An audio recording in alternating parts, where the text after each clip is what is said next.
All. ഇന്ന് നമ്മൾ ഉണ്ടാക്കാൻ ചപ്പാത്തിയുടെ കൂടെ ഉണ്ടാക്കാൻ പോകുന്ന നല്ല അടിപൊളി ഒരു പാവയ്ക്ക വെച്ചുള്ള ബാജിയാണ്. നല്ല ടേസ്റ്റാണ് ഇതിനായി ഞാൻ മേടിച്ചിരിക്കുന്നത് ചെറിയ പാവയ്ക്കയാണ്. നാട്ടിലിത് കിട്ടുമോ എനിക്കറിയില്ല, ഇവിടെ ഇങ്ങനെ കിട്ടും. അപ്പോൾ നമ്മൾക്ക് ഇതിൻ്റെ വാല് കട്ട് ചെയ്ത് കളഞ്ഞിട്ട് ഇത് നടുവേ ജസ്റ്റ് ഒന്ന് ഒറ്റ സ്ലിറ്റ് ഇങ്ങനെ ഇട്ടിട്ട് എടുക്കാം.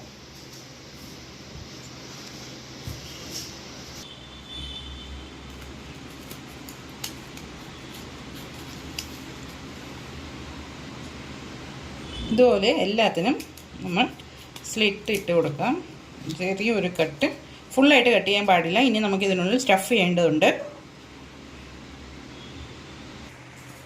ഇനി പാവയ്ക്ക നമുക്ക് അടുപ്പിൽ വെച്ചിട്ട് ഒരു ചെറിയ നാരങ്ങയുടെ സൈസിലുള്ള പുളിവെള്ളം ഒഴിക്കുക.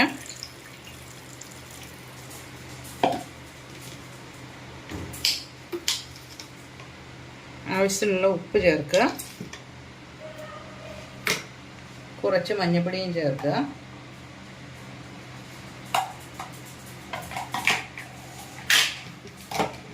ഇത് ഒരുപാട് വേവിച്ചെടുക്കാൻ പാടില്ല, ചെറുതായിട്ടൊന്ന് വേവിച്ചെടുക്കുക, വളരെ ചെറിയ അളവിൽ. പാവയ്ക്ക വെന്തുകൊണ്ടിരിക്കുന്നു. ഒരുപാട് വേവിക്കരുത്, ചെറുതായിട്ടൊന്ന് വേവിച്ചെടുക്കണം. കാരണം വേവിച്ചാൽ എന്തെന്നാൽ അതിന് ഉള്ളിലുള്ള സീഡ്സൊക്കെ നമുക്ക് ഈസി ആയിട്ട് തന്നെ റിമൂവ് ചെയ്യാൻ പറ്റും. പിന്നെ പുളിവെള്ളത്തിൽ വേവിക്കുന്നതുകൊണ്ട് കയ്പും കുറച്ച് കുറഞ്ഞു കിട്ടും. അടുത്ത നമുക്ക് അതിന് പാവയ്ക്കയിൽ സ്റ്റഫ് ചെയ്യേണ്ട സാധനങ്ങൾ നോക്കാം. ഇത് ഞാനൊരു അരമൂടി കൊപ്രയാണ് എടുത്തിരിക്കുന്നത്. കൊപ്ര ഇല്ലാത്തവർ തേങ്ങയും എടുക്കാവുന്നതാണ്. പിന്നെ നമ്മുടെ സവോള 2 എണ്ണം, പിന്നെ ഇത് ഗരം മസാല, ധനിയ പൗഡർ, മുളക് പൊടി 1 ടീസ്പൂൺ, ജീര പൗഡർ. ഇനി നമുക്ക് അടുപ്പിലോട്ട് ഒരു പാൻ വെച്ച് അതിലോട്ട് കുറച്ച് എണ്ണ ഒഴിച്ചു കൊടുക്കാം.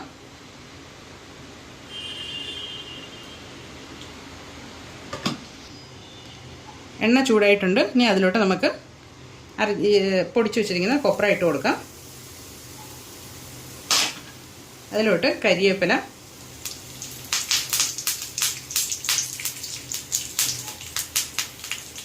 ഒരു 1/2 കപ്പ് സവോള, ഇതൊന്ന് ഫ്രൈ ചെയ്തെടുക്കാം.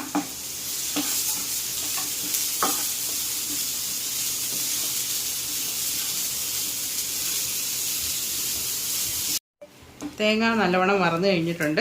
ഇനി അതിലോട്ട് നമുക്ക് മസാലകൾ ഓരോന്നായിട്ട് ഇടാം. ധനിയ പൗഡർ, ജീര പൗഡർ, നമ്മുടെ ഗരം മസാല,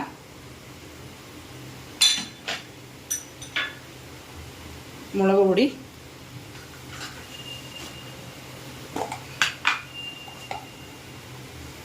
മഞ്ഞൾപ്പൊടി,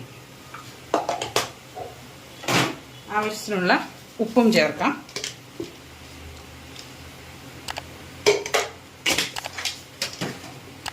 ഇനി ഈ മസാലകളുടെ പച്ചമണം പോകുന്ന വരെ നമുക്ക് ജസ്റ്റ് ഒന്ന് ഫ്രൈ ചെയ്ത് കൊടുക്കാം.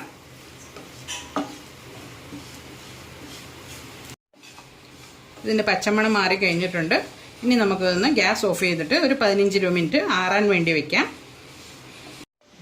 ഇതിനി നമുക്കൊരു മിക്സി പാത്രത്തിലോട്ട് മാറ്റാം. എന്നിട്ട് നല്ലപോലെ അരച്ചെടുക്കാം.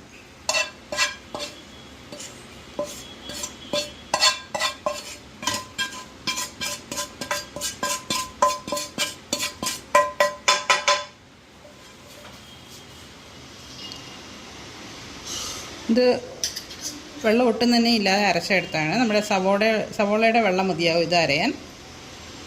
ഇനി ഇത് നമുക്ക് പാവയ്ക്കാലോട്ട് സ്റ്റഫ് ചെയ്തെടുക്കാം.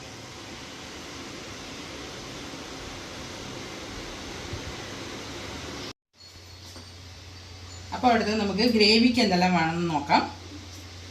അതുപോലെ തന്നെ അരമൂടി കൊപ്ര, അല്ലെങ്കിൽ അരമൂടി തേങ്ങ ചിരവിയത്. ഇത് ഗോഡ മസാല ആണ്. ഗോഡ മസാല അല്ലെങ്കിൽ ഗരം മസാല യൂസ് ചെയ്യാം കുറച്ച് കൂടുതൽ.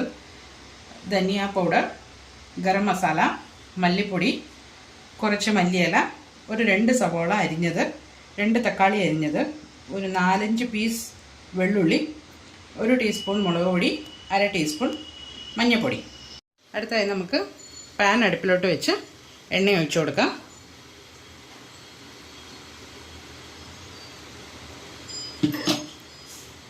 എണ്ണ ചൂടായി വരുമ്പോൾ അതിലോട്ട് നമുക്ക് കൊപ്ര,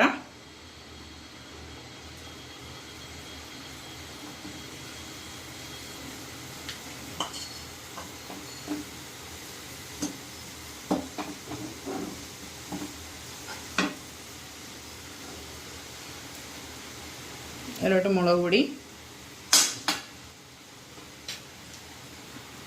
മഞ്ഞൾപ്പൊടി,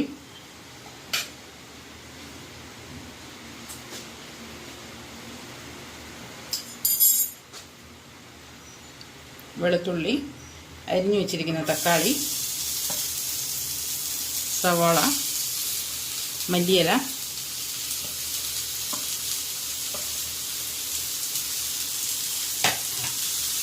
എല്ലാം ഇട്ടൊന്ന് വറുത്തെടുക്കാം നല്ലതുപോലെ.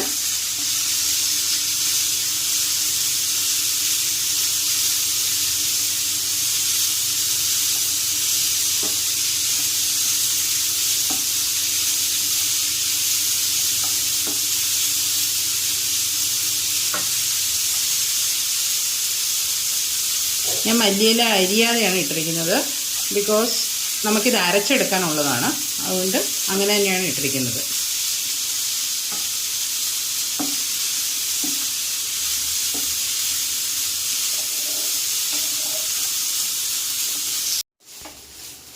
ഇപ്പോൾ തേങ്ങ നല്ലവണ്ണം വറുത്ത് വന്നു കഴിഞ്ഞു. ഇനി അതിലോട്ട് നമുക്ക് മസാലകൾ ഇട്ട് കൊടുക്കാം. നമ്മുടെ ജീരകപ്പൊടി, ഗരം മസാല,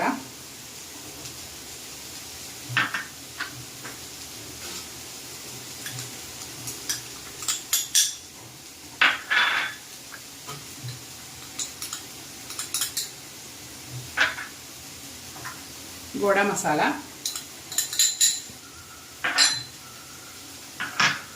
മല്ലിപ്പൊടി. ഈ മസാലയുടെ പച്ചമണം പോകുന്ന പോലെ ഇത് നല്ലവണ്ണം ഒന്ന് വറുത്തെടുക്കാം. സ്റ്റഫ് ചെയ്തത് നമ്മൾ സെയിം മസാല തന്നെയാണ് യൂസ് ചെയ്തത്. അതിൽ നമ്മൾ വെളുത്തുള്ളിയും ടൊമാറ്റോവും മല്ലിയിലയും ചേർത്തിട്ടില്ലായിരുന്നു. തിരിച്ച് നമ്മൾ ഇതിലോട്ട് ഇതെല്ലാം ചേർത്ത് നല്ലവണ്ണം ഒന്ന് വറുത്തതിൻ്റെ പച്ചമണം പോകുന്ന വരെ ഇത് നല്ലവണ്ണം ഒന്ന് വറുത്തെടുക്കാം. ഇപ്പോൾ ഇതിൻ്റെ പച്ചമണമൊക്കെ മാറിക്കഴിഞ്ഞു. ഇനി നമുക്കിത് ആവശ്യമുള്ള ഉപ്പും ചേർത്ത് ഒന്ന് ഇളക്കി കൊടുത്തിട്ട് അടുപ്പ് അണച്ച് വയ്ക്കാം. ഇത് നല്ലവണ്ണം ഒന്ന് ആറിക്കഴിയുമ്പോൾ നമുക്കിത് അരച്ചെടുക്കേണ്ടതാണ്.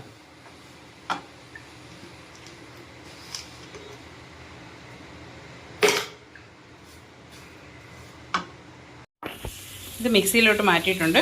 ഇതിനി നമുക്ക് നല്ലവണ്ണം അരച്ചെടുക്കാം. ഒട്ടും വെള്ളമില്ലാതെ തന്നെ അരച്ചെടുക്കണം. ഇനി നമുക്ക് പാവയ്ക്ക സ്റ്റഫ് ചെയ്ത് വെച്ചിരിക്കുന്ന പാവയ്ക്ക ഒന്ന് ചെറുതായിട്ട് ഫ്രൈ ചെയ്തെടുക്കാം. ഒരുപാട് ഫ്രൈ ചെയ്യേണ്ട ആവശ്യമില്ല. ജസ്റ്റ് ഒന്ന് ഫ്രൈ ചെയ്തെടുക്കാം.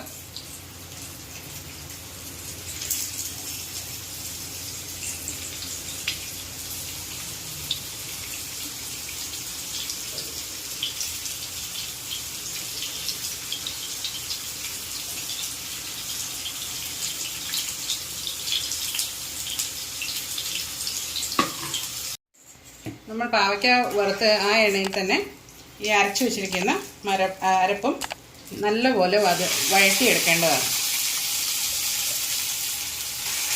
ഞാൻ ഒട്ടും തന്നെ വെള്ളം ചേർത്തിട്ടില്ല. വെള്ളം ചേർക്കാതെയാണ് അരച്ചിരിക്കുന്നത്. ആ സവോളയുടെയും തക്കാളിയുടെയും ഒക്കെ ഈർപ്പമാണ് ഇതിലുള്ളത്.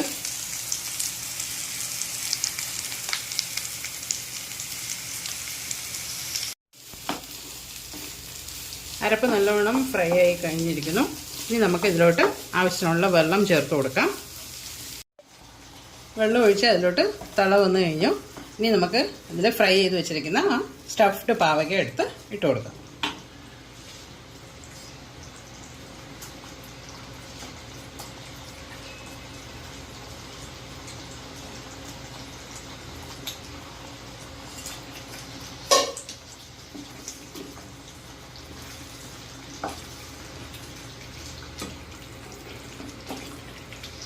അങ്ങനെ നമ്മുടെ പാവയ്ക്കയുടെ ബാജി റെഡി ആയിട്ടുണ്ട്. ഇതും ചപ്പാത്തി നല്ല അടിപൊളി കോമ്പിനേഷനാണ്. അപ്പോൾ എല്ലാവരും ഇത് ട്രൈ ചെയ്യുക. ഇഷ്ടപ്പെട്ടെങ്കിൽ കമൻറ്റ് ചെയ്യുക. ആൻഡ് എൻ്റെ ചാനൽ ലൈക്ക് ചെയ്യുക, ഷെയർ ചെയ്യുക, സബ്സ്ക്രൈബ് ചെയ്യുക. അപ്പോൾ താങ്ക് യു.